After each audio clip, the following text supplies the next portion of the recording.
ओम नमः शिवाय. जन्म हा अखेरचा श्री सिद्धांत शिखामणी ग्रंथावरील आशीर्वचने. श्री काशी विश्वाराध्य ज्ञानसिंह स्नादीश्वर काव्य सर्व दर्शनतीर्थ वेदांतचार्य विद्यावारिधी विद्यावाचस्पती श्री 1008 जगद्गुरु डॉक्टर चंद्रशेखर शिवाचार्य महास्वामीजी जंगमवाडी मठ श्री क्षेत्र काशी.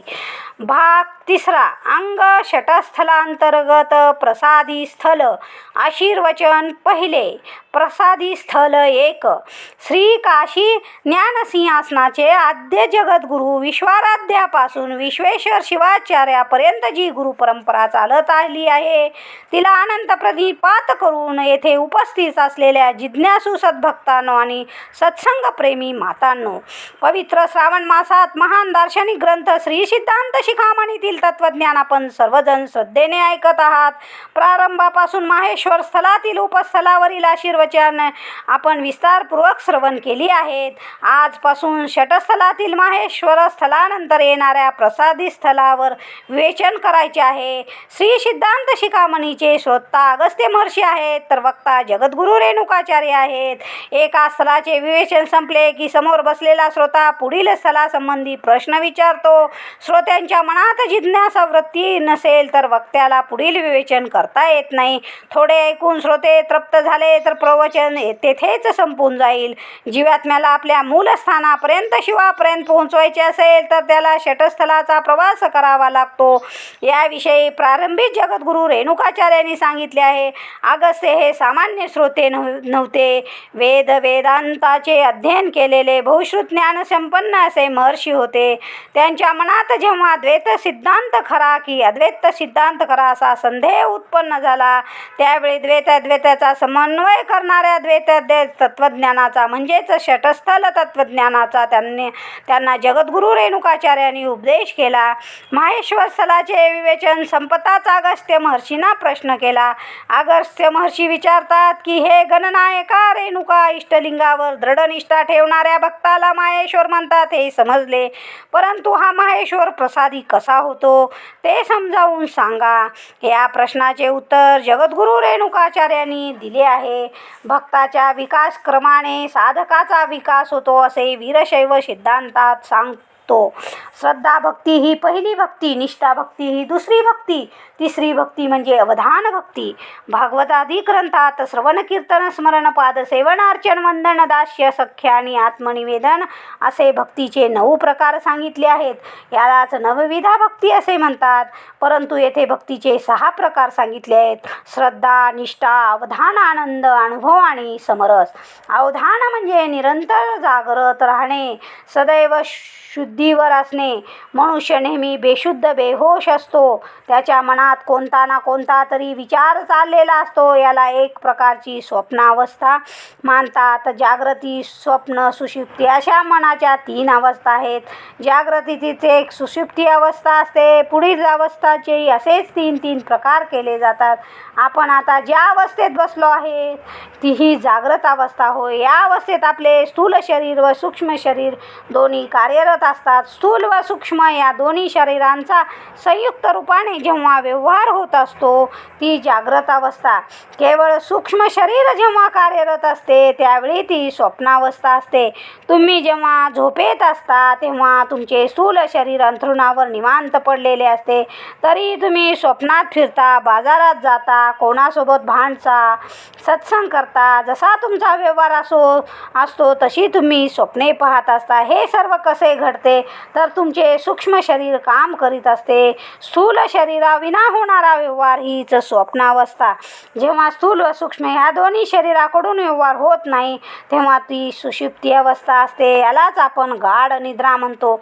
यावेळी आपण सगळे जागृत अवस्थेत आहोत हे खरे आहे, परंतु तुमच्यापैकी कितीतरी खरेच जागृत आहेत. प्रवचन ऐकत असतात. एखादा मनुष्य आपल्या मनाशीच हसत असतो. त्यावेळी कळते की तो किती जागृत आहे. त्याला असे हसताना पाहून आसपासचे इतर लोक हसतात आणि त्याला विचारतात की तू का हसतोस. प्रवचन सुरू असले तरी तो बिचारा आपल्याच विचारात डुंबत असतो आणि मनाशी हसतो. ही एक प्रकारची जागृत अवस्थेतील स्वप्नावस्था होय. यालाच मनोराज्य असे म्हटले जाते. याचे एक कारण आहे ते म्हणजे मनुष्याचे मन शुद्ध नाही. हे मनुष्य नेहमी जागृत नसतो. म्हणून माणसाला सदैव जागृतीची शिकवण देण्यासाठी हे तिसरे प्रसादी स्थल सांगितलेले आहे. या स्थलातील साधकाच्या ठिकाणी जी भक्ती असते ती अवधान भक्ती होय. तो निरंतर जागृत असतो. आपल्याला काय करायचे आहे, आपण काय करीत आहोत याविषयी तो सदैव सजग असतो.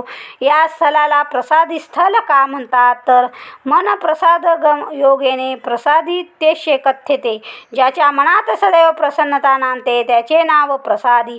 प्रसाद हा मनाचा एक गुण आहे. निरंतर प्रसन्नचित्त राहणे हाच प्रसाद गुण होय. आपण सारेच नेहमी प्रसन्न राहण्याची इच्छा करतो. डॉक्टर देखील सांगत असतात की तुमच्या मेंदूवर जास्त टेन्शन येऊ देऊ नका. मन असंतुष्ट असेल तर ते अनेक रोगांना आमंत्रण देते. ज्याचे मन सदैव प्रसन्न असते त्याच्याजवळ रोग फिरत नाही. धातुजन्य रोगापेक्षा मनोजन्य रोग संख्येने अधिक आहेत. 90% रोग मानसिक स्वरूपाचे असतात. म्हणून मनाची प्रसन्नता निरामय जीवन जगण्यासाठी अत्यंत आवश्यक असते. आपण देखील प्रसन्न हसतमुख राहावे अशी इच्छा करतो, परंतु आपल्याला हसूच येत नाही. तर काय कारण? आपण प्रसन्न का नसतो याचे कारण आपल्या मनात असंख्य वासना दडून बसलेल्या असतात. त्या साऱ्यांची पूर्ती होणे शक्य नसते. त्यात आपण असमर्थ ठरतो. म्हणून मन प्रसन्न ठेवणे अत्यंत कठीण आहे. लहान मुलाचे समाधान करणे किती कठीण असते तसेच मनाचे समाधान करणे अवघड. गीतेत तर याविषयी म्हटले आहे, मन अत्यंत चंचल. ज्या वस्तूची अपेक्षा ते करते ती वस्तू मिळाल्यावर ते शांत झाले असे भासते, परंतु दुसऱ्या क्षणी ते पुन्हा चंचल होते. या जगातील सर्व वस्तू एकाच मनुष्याला बहाल केल्या तरी तो मनुष्य पूर्ण समाधानी होणार नाही. कारण मनुष्याच्या मनाचे पूर्ण समाधान करण्यासाठी हे जग देखील अपुरे पडते. जग लहान होते, मन त्यापेक्षा मोठे होते. म्हणून मनाला पूर्ण तृप्त करणारी एकच वस्तू आहे ती म्हणजे परमात्मा. याशिवाय अन्य कोणत्याही वस्तूने ती तृप्त होत नाही. करण्याचा प्रयत्न केला तरी एखादा कोपरा रिकामाच राहतो. एक राजा होता. रोज सकाळी जो याचक प्रथम येईल त्याच्या इच्छेप्रमाणे दान करण्याचे त्याचे व्रत होते. म्हणून अनेक जण प्रथम याचक होण्यासाठी धडपडत असत. एके दिवशी एक विलक्षण याचक राजाकडे आला. राजाने विचारले, तुला काय हवे? तुम्ही द्याल ते. याचक उत्तरला, पण ही झोळी भरून द्या. राजाने पाहिले त्याची झोळी छोटीशी होती.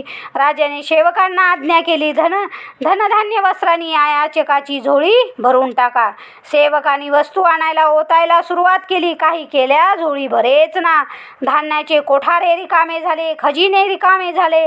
राजा कंगाल झाला. त्याचा गर्व उतरला. हात जोडून त्याने याचकाला विचारले, महाराज, ही झोळी दिसायला लहान पण मोठी विलक्षण दिसते. कोणत्या वस्त्रापासून ही बनवली आहे? ही झोळी होय. याचक हसून म्हणाला, ही साध्या वस्त्रापासून बनवली नाही तर मनाच्या वस्त्रापासून बनवली आहे, म्हणून ती कधीच भरणार नाही.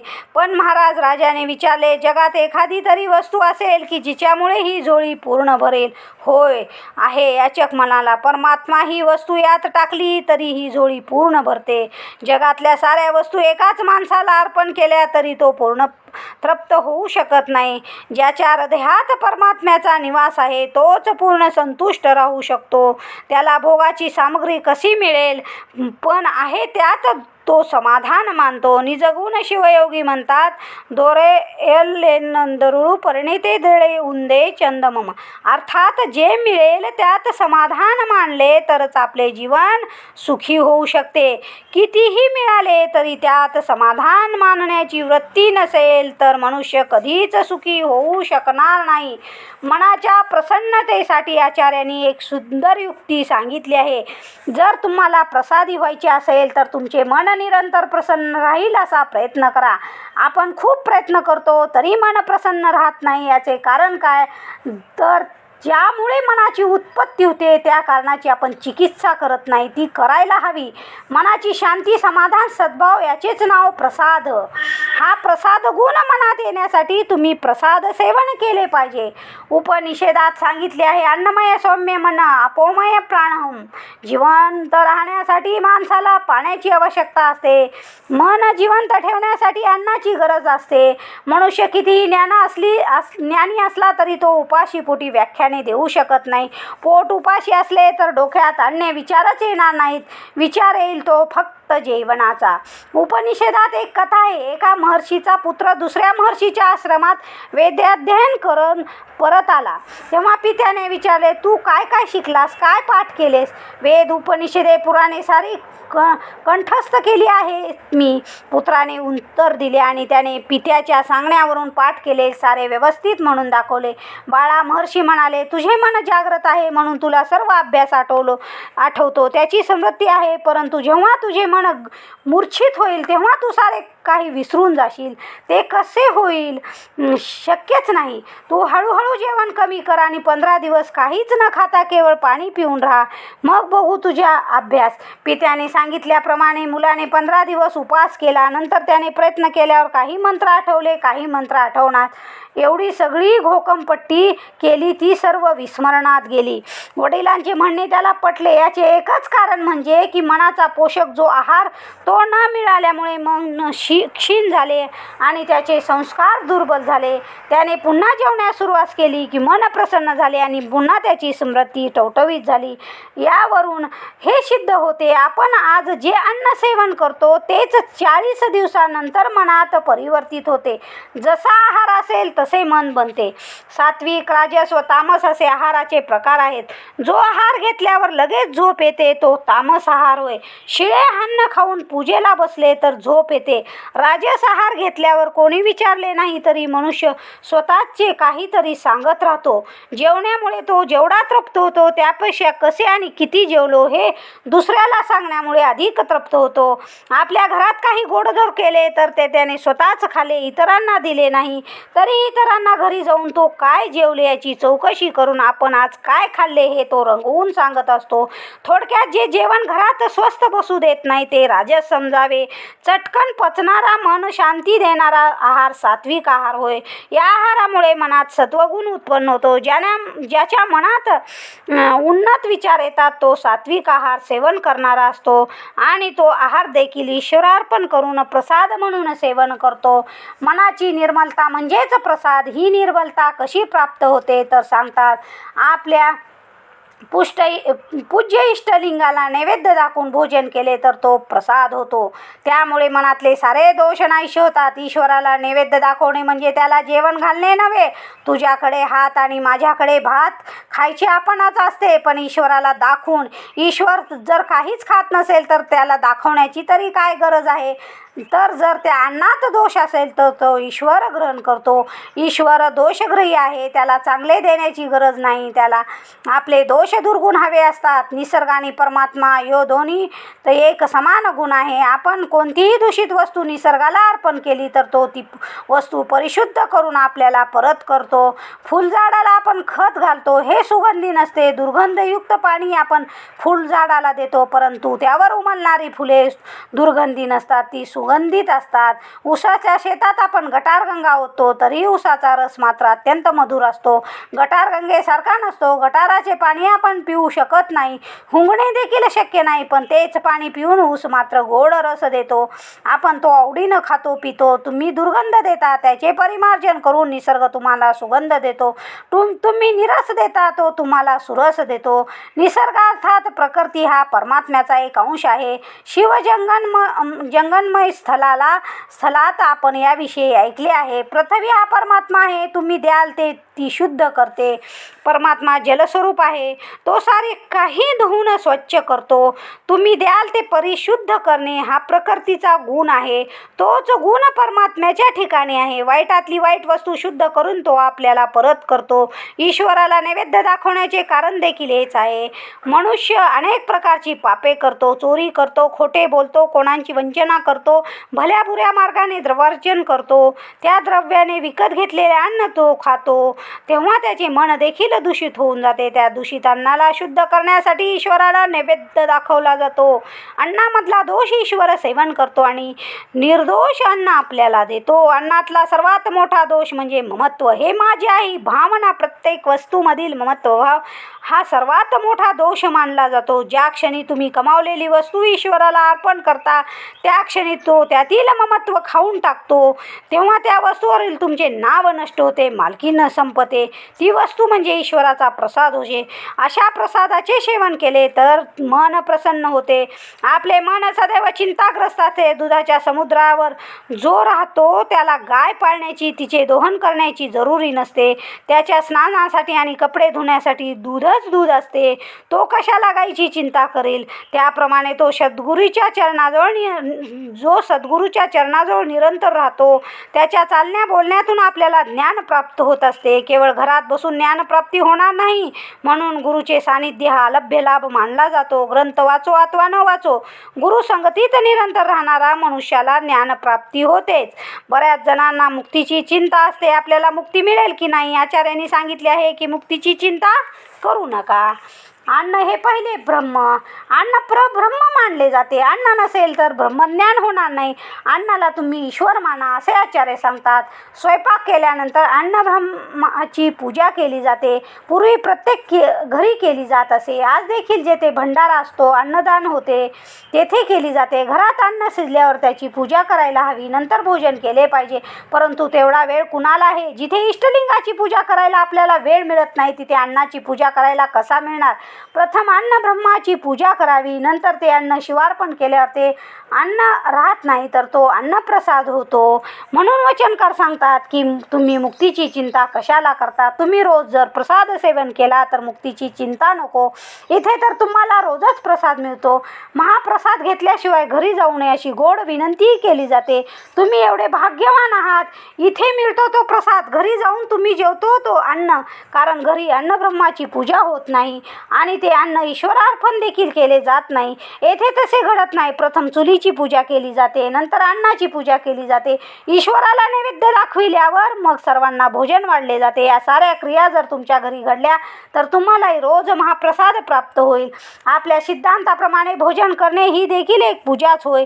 जशी इष्टलिंगाची पूजा पवित्र भावनेने केली जाते, तसेच भोजन देखील पवित्र भावनेने करावे. शुद्ध वस्त्र नेसून एकाच ठिकाणी बसून जशी पूजा केली जाते त्याप्रमाणे पवित्र वस्त्रात एकाच ठिकाणी बसून भोजन घेतले पाहिजे. कसाही आला, कुठेही बसला, कसाही जेवला, याला काही अर्थ नाही. नंतर म्हणतो की मन शांत नाही, मनस्थिती बरोबर नाही. कशी असेल तुमची भोजन क्रिया जर व्यवस्थित नसेल तर तुमच्या मनात शांती नांदणार तरी कशी. अन्नाबद्दल पूज्य बुद्धी असावी, त्यामधला एक कण देखील वाया जाता कामा नये. परंतु आधुनिक युगातले बुद्धिमान लोक मात्र ताटातले अर्धे अन्न खातात, अर्धे तसेच उष्टे टाकतात. ताटातले पूर्ण अन्न संपवले तर लोक आपल्याला अन्नच खायला मिळत नाही असे समजतील, अशी जणू त्यांना भीती वाटत असावी. लोकांच्या भीतीने भूक असली तरी असे लोक उपाशी राहतात, परंतु त्यांनी उष्टे टाकलेले अन्न त्याच्या उपयोगाचे पडते नाही इतरांच्या. अन्नाच्या बाबतीत अशी अश्रद्धा असल्यामुळेच मनुष्य या प्रपंचात अधिकाधिक दुःखी झालेला दिसतो. म्हणून अन्नाबद्दल सदैव पूज्य बुद्धी असली पाहिजे. ही प्रसादी दीक्षा जो घेतो तो कधीही कोठेही खात पित नाही. स्नान करून पूजा केल्यावरच तो अन्न ग्रहण करतो. त्याच्यासाठी स्वयंपाक करणाऱ्या व्यक्तीनेही आधी स्नान पूजा करायला हवी.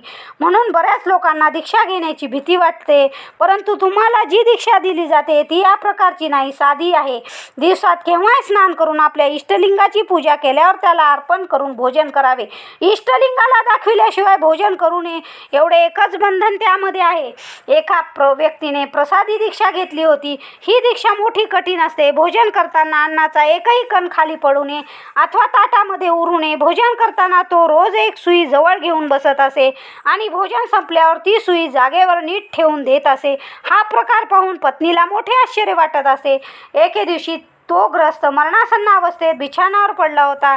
याच्या मृत्यूनंतर आपल्या मनातल्या शंकेचे निरसन कधी होणार नाही या भीतीने पत्नीने त्याला विचारले, नाथ, भोजन करण्यापूर्वी आपण रोज एक सुई जवळ ठेवत होतो, आजपर्यंत आपण कधीही त्या सुईचा उपयोग केलेला नाही. मला कधीही ती सुई तुम्ही टोचली नाही किंवा स्वतःला कधी टोचून घेतली नाही आहे.